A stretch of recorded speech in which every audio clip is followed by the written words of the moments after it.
যে এটা কি সত্যি নাটক না সত্যি সত্যি ঘটনা ঘটেছে।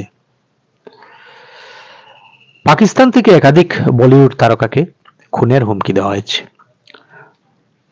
ভারতের যে বলিউড তারকারা আছেন তাদের খুনের হুমকি দেওয়া হয়েছে।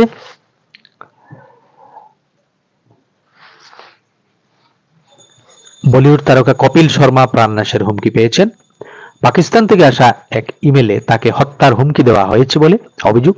শুধু কপিল নন, অভিনেতা রাজ্যপাল যাদব, কোরিওগ্রাফার রেমো ডিসুজা এবং কমেডিয়ান সুগন্ধা মিশ্র একই ধরনের হুমকি পেয়েছেন। ইতিমধ্যে মুম্বাইয়ের আম্বলি পুলিশ স্টেশনে কপিল শর্মা এফআইআর দায়ের করেছেন। ঘটনার তদন্তে নেমেছে পুলিশ।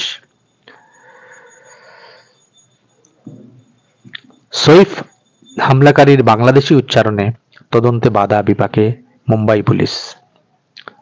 মুম্বাইয়ের বান্দ্রায় অভিনেতা সইফ আলী খানের বাড়িতে ছুরিকাঘাতের ঘটনায় গ্রেপ্তার হওয়া শরীফুল ইসলামকে নিয়ে বিপাকে পড়েছে মুম্বাই পুলিশ। ধৃতের বাংলাদেশি বাচনভঙ্গি তদন্ত প্রক্রিয়াকে জটিল করে তুলেছে।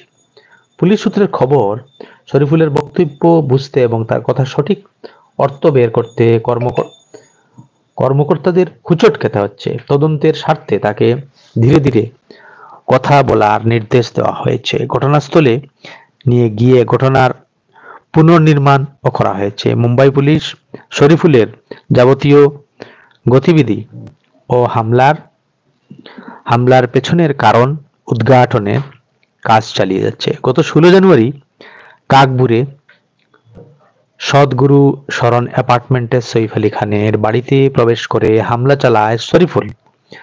ঘটনায় গুরুতর আহত হন অভিনেতা। হামলার পর শরীফুল পালিয়ে যায়। তবে দুদিনের মধ্যেই তাকে এলাকা থেকে গ্রেপ্তার করেছে পুলিশ। ধৃতের পুরো নাম শরীফুল ইসলাম শেহজাদ মোহাম্মদ রহিউল্লাহ আমিন ফকির। জাল পরিচয়, ভারতের দীর্ঘদিন ধরে বসবাস করছিল সে।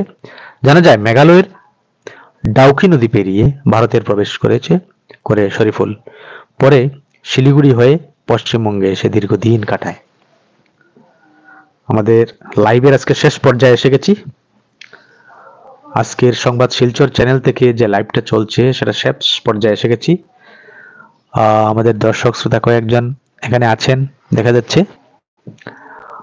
সানা আইরিন ভেরি নাইস বলেছেন। শাবানা চৌধুরী বলেছেন ও। Sufia Begum Chowdhury thank you. সানা আর কি first attempt very nice work. তো শেষ করে দিচ্ছি আজকের লাইভ। ধন্যবাদ সবাইকে যারা জয়েন করতে পেরেছেন আমাদের দর্শক শ্রোতাদের মধ্যে, এবং যারা পারেননি আশা করি 26 জানুয়ারিতে তারা থাকবেন। 26 জানুয়ারি সকালে আমরা এই চ্যানেল থেকে লাইভ করার চেষ্টা করব সকাল 8টার মধ্যে। আমরা 6টা থেকে 8টার ভিতরে আমরা লাইভ করার চেষ্টা করব। আমরা মেসেজ দিয়ে জানিয়ে দেব। চ্যানেল থেকে মেসেজ দেওয়া হবে। তো আজকে আশা করি আপনারা কমেন্ট করে জানাবেন আমাদের প্রথম লাইভটা কেমন হয়েছে, সবাই শুনতে পেয়েছেন কিনা কথাগুলো, চ্যানেলটা কিরকম লাগছে। ওকে, ধন্যবাদ সবাইকে। এতটুকু বলে শেষ করলাম আজকের লাইভের সম্প্রচার।